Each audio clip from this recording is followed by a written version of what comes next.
Thank you అయ్య గారు. ఇటు ఈ సమయంలో రక్షణ టీవీ నుండి సిస్టర్ ఏంజెల్ గారు దయచేసి ముందుకు వచ్చి ట్రిబ్యూట్స్ తెలియపరుస్తారు. రండి సిస్టర్ ఏంజెల్ గారు.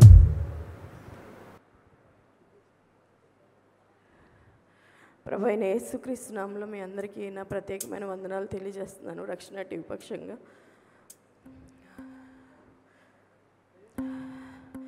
శత్రువు చంకలు గుద్దుకుంటున్నారేమో, అభిమాని రొమ్ములు గుద్దుకుంటున్నాడు, పరలోకం చప్పట్లు కొడుతుంది.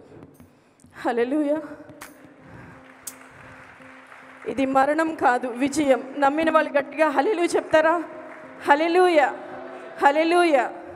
దాదాపు 10 సంవత్సరాలుగా నేను దైవజనులు ప్రవీణ్ పగడాల గారిని ఎరుగుదును.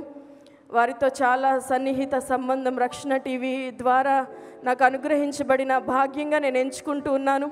మరి వారిని ఇంటర్వ్యూ చేసిన విషయం కానీ, అసలైన ప్రశ్న సిసలైన జవాబు కార్యక్రమం ద్వారా అనేకమైనటువంటి మరి ప్రజల్లో చైతన్యం, ఆధ్యాత్మిక విప్లవాన్ని చేకూర్చేటువంటి అనేకమైన అంశాలను, మరి సత్యాన్ని సత్యంగా ప్రకటించడానికి, వాక్యాన్ని వాక్యంగా ప్రకటించడానికి, ఈ యొక్క అంత్యకాలంలో అపాయకరమైన ఈ దినాల్లో మరి నిజాన్ని మరి ఎంతో ధైర్యంతో చెప్పడానికి, వారితో పాటు వేదికను పంచుకోవడానికి దేవుడు నాకు ఇచ్చిన అవకాశాన్ని నేను భాగ్యంగా ఎంచుకుంటున్నాను.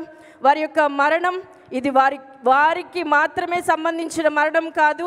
ఇది క్రైస్తవ లోకం క్రీస్తు కోసం ఎలాంటి త్యాగాన్నైనా చేయగలదు అనేటువంటి నిర్ణయంతో మరి ప్రభువు అనుమతించిన మరణంగా నేను ఎంచుతూ ఉన్నాను.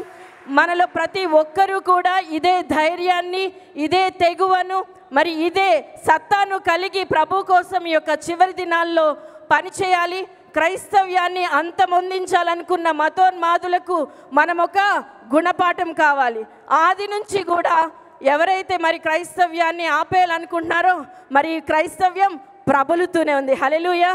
మరి రక్షణ టీవీ తీసుకున్న స్టాండ్ ఇది. ఎప్పుడు రక్షణ టీవీ పక్షంగా మేము సత్యం పక్షంగానే నిలబడతాము, సత్యం పక్షంగానే పోరాడతాము.